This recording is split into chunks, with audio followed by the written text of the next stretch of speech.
नमस्कार, मैं सुरेंद्र शासक एक बार पुनः हाजिर हूँ आगे का वीडियो बनाने के लिए, क्योंकि अपन ने इससे पहले शुरुआत का स्वर्णिम पीरियड पढ़ा था कि प्रारंभिक भारत का इतिहास मौर्य काल से, और मौर्य काल में कुछ बातें जो बहुत इंपॉर्टेंट है उनको अपन लेंगे। शुरुआत में मैंने बात बताई थी कि नंद वंश के अंतिम शासक घनानंद का वध करके और चंद्रगुप्त मौर्य ने मौर्य वंश की नींव रखी थी 322 ईसा पूर्व, और उसके बाद 298 ईसा पूर्व में उसका बेटा बिंदुसार राजा बना, जिसे अमित्रोचेटस, अमित्रघात और अमित्रोकेडिस, ये ग्रीक या यूनानी लेखकों ने इस नाम से नाम लिया है।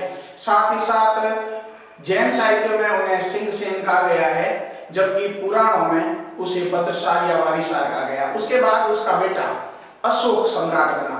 बता दो, अशोक ने अपने 99 भाइयों का वध करके और 273 से 269 बीसी तक 4 वर्ष तक उत्तराधिकार युद्ध किया, और उसके बाद 99 भाइयों का वध करके और 269 बीसी में मगध का सम्राट बना, अपना राज्याभिषेक कराया। और राज्याभिषेक के 8वें वर्ष में कलिंग का युद्ध लड़ा गया। बता दूं, कलिंग का युद्ध बहुत ही महत्वपूर्ण था, और इस युद्ध में उसने कलिंग के राजा नंदराज को पराजित किया, जिसका उल्लेख हाथीगुम्बा अभिलेख में मिलता है। और उसके बाद उसका हृदय द्रवित हो गया और उसने रणघोष के स्थान पर धम्मघोष अपनाया। और उसके बाद बता दूं, राज्याभिषेक के 14वें वर्ष में उसने धम्मामातरों की नियुक्ति की। इसके अलावा मौर्यकालीन जो जानकारी मिलती है उसमें सबसे महत्वपूर्ण बता दूं, अर्थशास्त्र जो कौटिल्य ने लिखा था, कौटिल्य यानी चाणक्य, जो चंद्रगुप्त मौर्य का प्रधानमंत्री भी था, गुरु भी था, और उन्होंने जो अर्थशास्त्र लिखी उसमें 15 अध्याय और 180 प्रकरण हैं। उनमें उन्होंने 6ठे अध्याय में सप्ताहों का उल्लेख किया है। इसके अलावा बता दूं, विशाखदत्त कृत मुद्रा राक्षस जो नायिका विहीन जासूसी ग्रंथ है, उसके अलावा देवी चंद्रगुप्तम जो विशाखदत्त की ही रचना है। इसके अलावा अशोक के जो शिलालेख हैं, स्तंभ लेख हैं, गुहा लेख हैं, लघु स्तंभ लेख हैं, उनसे भी मौर्य समकालीन जानकारी मिलती है। तो अपन अशोक के पीरियड के बाद, यानी मैंने आपको पहले वीडियो में बताया था कि 273 बीसी से लेकर यानी ईसा पूर्व से लेकर के 232 ईसा पूर्व तक अशोक का राज रहा, और उसके बाद जो परवर्ती शासक आए वो दुर्बल शासक थे, और अंतिम शासक बृहद्रथ का वध करके और शुंग वंश की नींव उसी के सेनापति पुष्यमित्र शुंग ने रखी थी। इस दरमियान अपन जो महत्वपूर्ण बातें हैं, बता दो मौर्य समकालीन जो महत्वपूर्ण घटनाएं है उसके बारे में यहाँ जिक्र करेंगे। कंपटीशन परीक्षाओं की दृष्टिकोण से बहुत ही महत्वपूर्ण प्रश्नों का मैं यहाँ जिक्र करने जा रहा हूँ, इसलिए सभी कॉम्पिटिटिव एग्जाम देने वाले स्टूडेंट्स इस पे विशेष ध्यान दें। बता दूं, एक संथागार सभा थी जो मौर्यकालीन नीति निर्धारण करने वाली, यानी नीति का निर्धारण करती थी। बहुत ही जैसे अपनी अभी वर्तमान में व्यवस्थापिका संसद है, वैसा काम संथागार सभा का था। सबसे पहले मैंने इसका जिक्र, नीति निर्धारण के लिए सबसे बड़ी केंद्रीय सभा जो थी।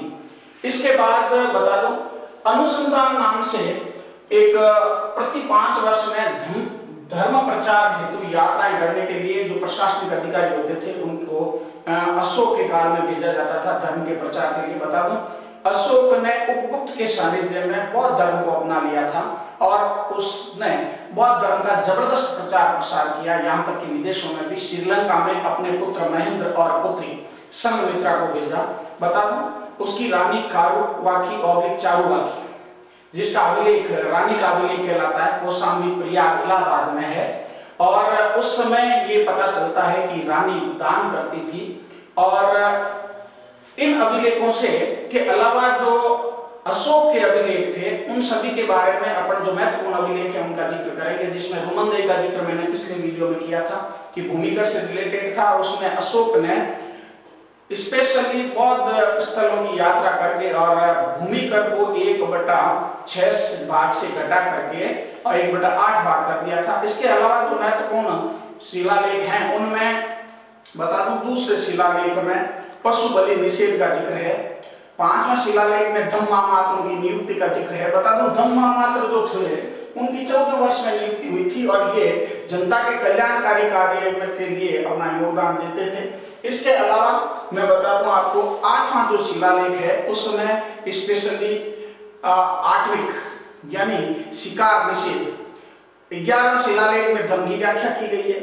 धम्म के बारे में अपन यहाँ देखेंगे कि धम्म क्या था, तो बता दूं धम्म अशोक द्वारा जारी एक प्रजा के लिए नैतिक आदर्श आचार संहिता थी, जिसमें दया है, पाप कर्म से निवृत्ति है, कर्म शुद्धि के लिए ये एक विशेष आचार संहिता जारी की गई थी। और इसके बाद यहाँ पे कौटिल्य के अर्थशास्त्र में छठे भाग में सप्तांगों का उल्लेख है। अभी मैंने जिक्र किया था कि कौटिल्य का जो अर्थशास्त्र है वो मौर्यकालीन सामाजिक प्रशासनिक और तमाम तरह की जानकारी देने के लिए एक महत्वपूर्ण ग्रंथ के बतौर जाना जाता है। और उस ग्रंथ को संस्कृत में लिखा गया, यह नीति शास्त्र यानी राजनीति पर लिखा गया पहला ग्रंथ माना जाता है भारत का, और अर्थशास्त्र का जनक भी कौटिल्य को माना जाता है। तो सप्ताह में कई बार कॉम्पिटिशन एग्जाम में ये पूछ लिया जाता है कि कौटिल्य के अर्थशास्त्र में किन सप्ताहों का उल्लेख है या सप्ताहों में कौन सा शामिल नहीं है। तो बता दो इसमें जो 7 अंग हैं राज्य के,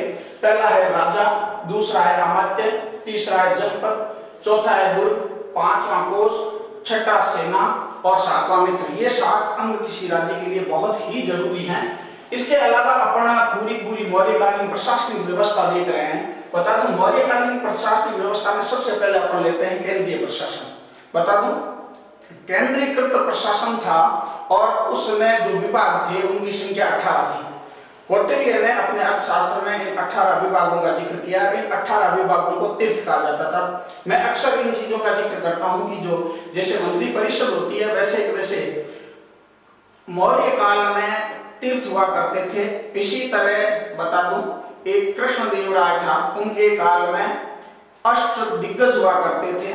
इसी तरह गंधर्व 22 ये प्रताप सिंह जो जयपुर के शासक थे, उनके काल में 22 कवियों का एक समूह था, उसे गंधर्व 22 कहा जाता था। इसी तरह जो शिवाजी की मंत्री परिषद थी, बहुत इंपॉर्टेंट है बता दो कॉम्पिटिशन के दृष्टिकोण से, कि शिवाजी की जो मंत्री परिषद थी उसके जो 8 प्रमुख मंत्री परिषद के सदस्य थे उन्हें अष्टप्रधान कहा जाता था।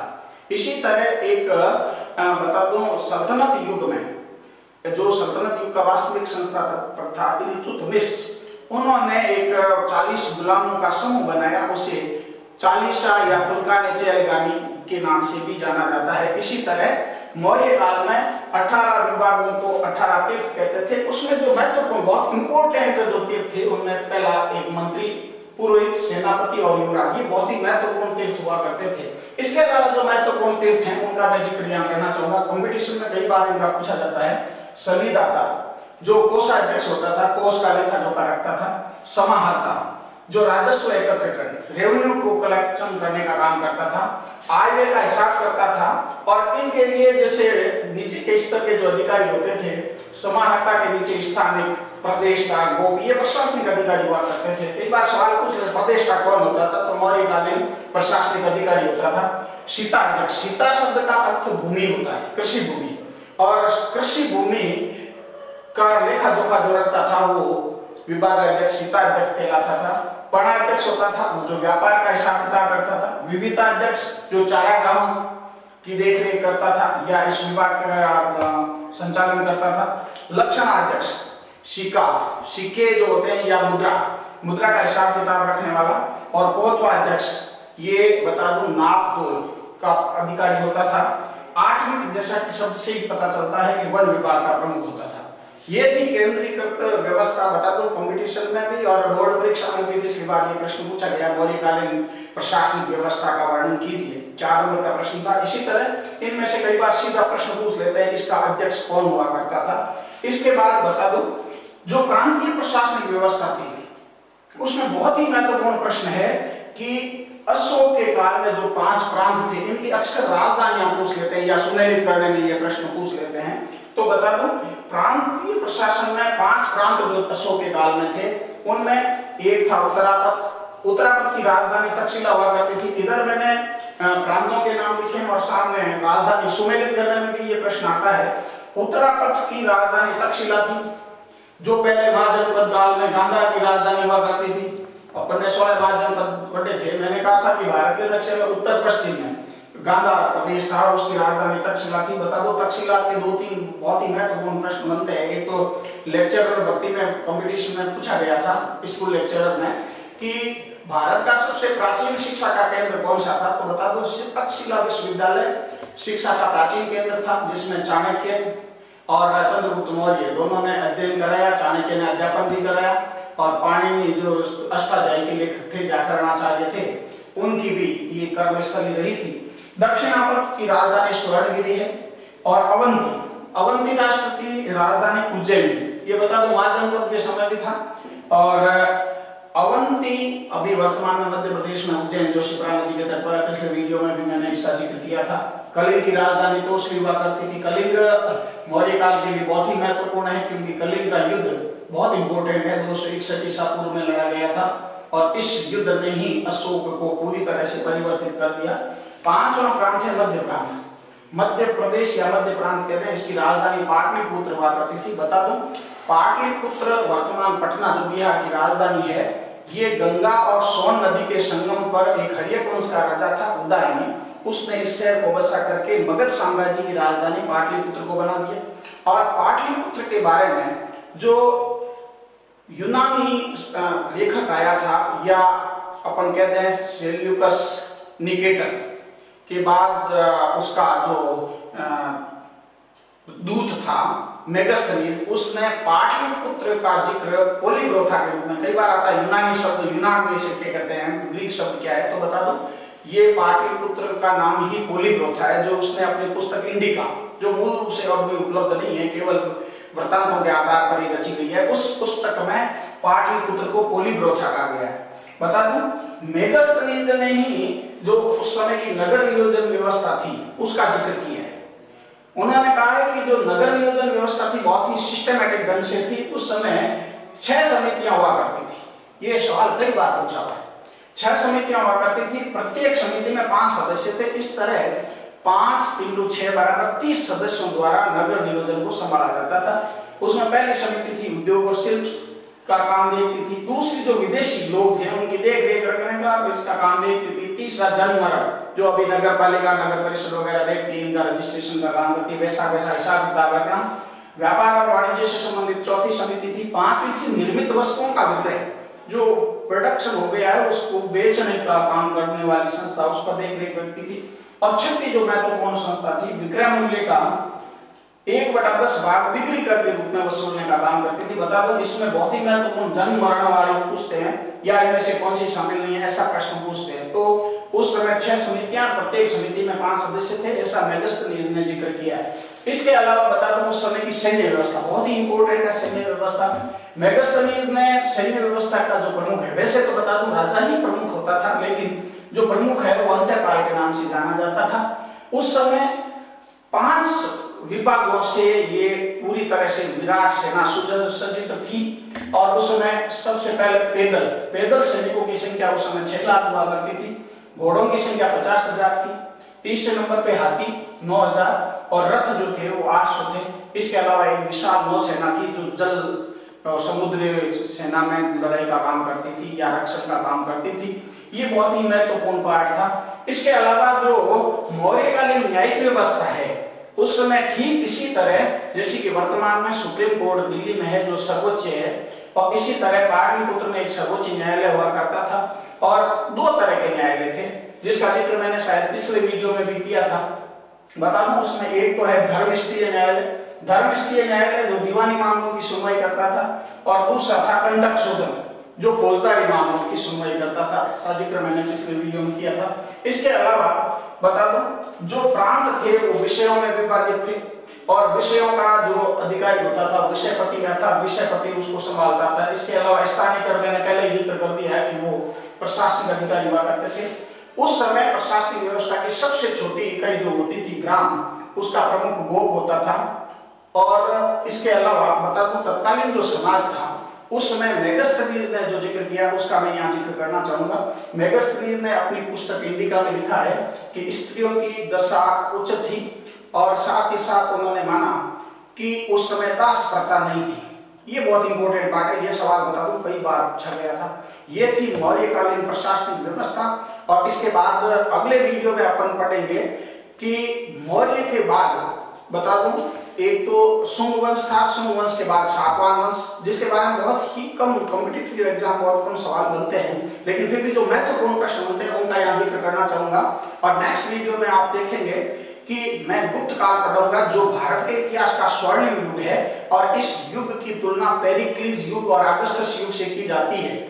और गुप्त काल से को पढ़ने से पहले आपको बता दूं, शुंग वंश की नींव पुष्यमित्र शुंग ने रखी थी, जो मौर्य शासक बृहद्रथ का सेनापति था, और उसने उसका वध करके 185 ईसा पूर्व में शुंग वंश की नींव रख दी।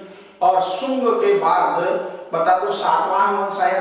सातवाहन वंश का संस्थापक सिमुक था, और उसका जो महत्वपूर्ण और प्रतापी शासक हुआ था वो गौतमी पुत्र सतकर्णी। और उसके बाद अपन पढ़ेंगे गुप्त काल।